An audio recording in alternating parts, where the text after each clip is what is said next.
Baik, bismillahirrahmanirrahim. Assalamualaikum warahmatullahi wabarakatuh. Kepada yang terhormat Bapak Wahab selaku dosen pengampu mata kuliah Ilmu Pendidikan Islam, perkenalkan nama saya Rohifah, NIM saya 2120037. Baik, kali ini saya akan menjelaskan materi Ilmu Pendidikan Islam yang berjudul Kurikulum Pendidikan Islam. Langsung saja kita mulai yang pertama, yaitu tentang definisi kurikulum. Nah, istilah kurikulum itu dikenal pada tahun 1856 yang berasal dari dunia olahraga zaman Romawi kuno, yang berarti suatu jarak yang harus ditempuh oleh para pelari dari garis start sampai dengan garis finish. Terus kurikulum juga bisa diartikan sebagai hoirods, artinya kereta pacu pada zaman dulu, yakni suatu alat yang membawa seorang dari start sampai finish.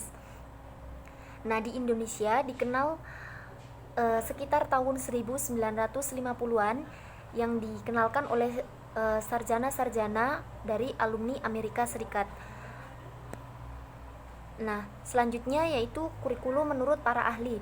Nah, di sini saya mengambil 3 tokoh yang mengemukakan tentang kurikulum pendidikan Islam. Yang pertama yaitu menurut Zakiyah Derajat. Kurikulum adalah suatu program yang direncanakan dalam bidang pendidikan dan dilaksanakan untuk mencapai sejumlah tujuan pendidikan tertentu. Nah, ini menurut pandangan Zakiyah Derajat, bahwasanya kurikulum ini adalah program yang dilakukan oleh suatu lembaga pendidikan Islam atau sekolah yang bertujuan untuk mencapai sejumlah tujuan. Nah, itu menurut pandangan dari Zakiyah Derajat. Terus tokoh yang kedua yang mengemukakan tentang kurikulum yaitu J. Galen Saylor dan William Alexander. Kurikulum adalah segala usaha sekolah untuk mempengaruhi anak belajar dalam ruang kelas, di halaman sekolah atau di luar sekolah. Kurikulum meliputi juga apa yang disebut ekstrakurikuler. Nah, menurut beliau yaitu J. Galen Saylor dan William Alexander, bahwasanya kurikulum ini merupakan suatu hal yang dapat mempengaruhi pembelajaran pada anak, baik itu di ruang kelas, di halaman sekolah atau di luar sekolah. Nah, yang termasuk itu ekstrakurikuler itu juga termasuk dalam kurikulum sekolah. Itu menurut pandangan dari Galen Saylor dan juga William Alexander. Terus tokoh yang ketiga yaitu William Beragan. Kurikulum adalah seluruh program dan kehidupan dalam sekolah, yakni segala pengalaman anak di bawah tanggung jawab sekolah. Kurikulum tidak hanya bahan pelajaran, akan tetapi seluruh kehidupan dalam kelas. Jadi hubungan sosial guru dan murid, metode mengajar, dan juga mengevaluasi termasuk dalam kategori kurikulum. Nah, menurut pandangan William Beragan, itu kurikulum yang termasuk dalam kurikulum itu metode belajar, hubungan sosial guru dan juga murid, terus evaluasi dalam belajar itu juga merupakan termasuk dalam kurikulum. Nah, ini menurut pandangan William Beragan. Selanjutnya yaitu ciri khusus kurikulum pendidikan Islam. Nah, di sini saya mengambil satu tokoh yang menjelaskan tentang ciri khusus kurikulum pendidikan Islam, yaitu Abdurrahman An-Nahlawi. Menurut beliau, ciri-cirinya yaitu yang pertama, sistem dan perkembangan tersebut hendaknya selaras dengan fitrah manusia yang terkandung dalam Islam. Yang kedua, kurikulum tersebut diarahkan dalam rangka mencapai tujuan pendidikan Islam. Kurikulum tersebut hendaknya memperhatikan periodisasi perkembangan peserta didik beserta tugas-tugas perkembangannya. Terus yang terakhir, kurikulum tersebut hendaknya memperhatikan kebutuhan masyarakat dengan tetap memegang teguh ajaran Islam. Nah, jadi ciri khusus kurikulum pendidikan Islam. Nah, di sini kan membahasnya tentang kurikulum pendidikan Islam. Nah, menurut Abdurrahman An-Nawawi ini kurikulum yang harus diperhatikan kebutuhan masyarakat dengan tetap memegang teguh ajaran agama Islam.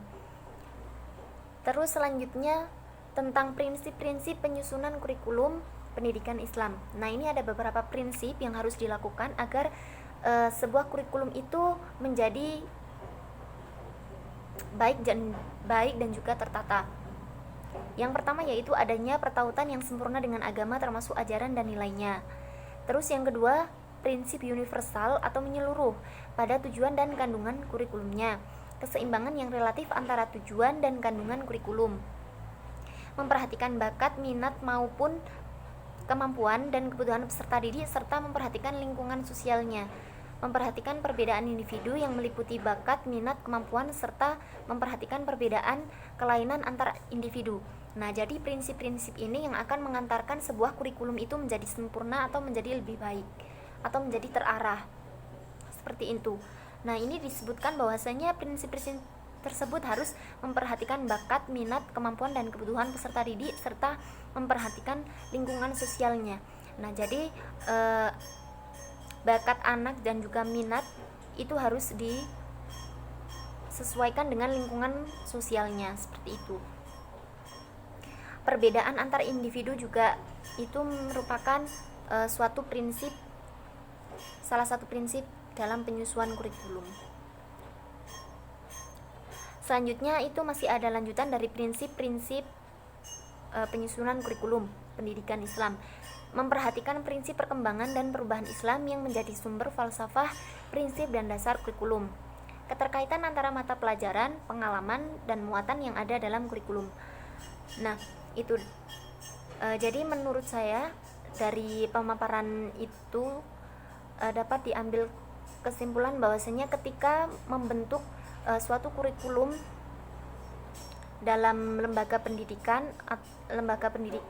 atau sekolah itu harus sangat diperhatikan, karena ketika dalam pembentukan kurikulum itu salah, maka itu akan mempengaruhi hasil dan juga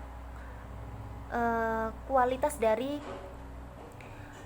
lembaga pendidikan tersebut atau sekolah, seperti itu. Nah, mungkin hanya itu saja yang dapat saya sampaikan, kurang lebihnya mohon maaf. Akhirul kalam, wallahul muwaffiq ila aqwamit thoriq. Wassalamualaikum warahmatullahi wabarakatuh.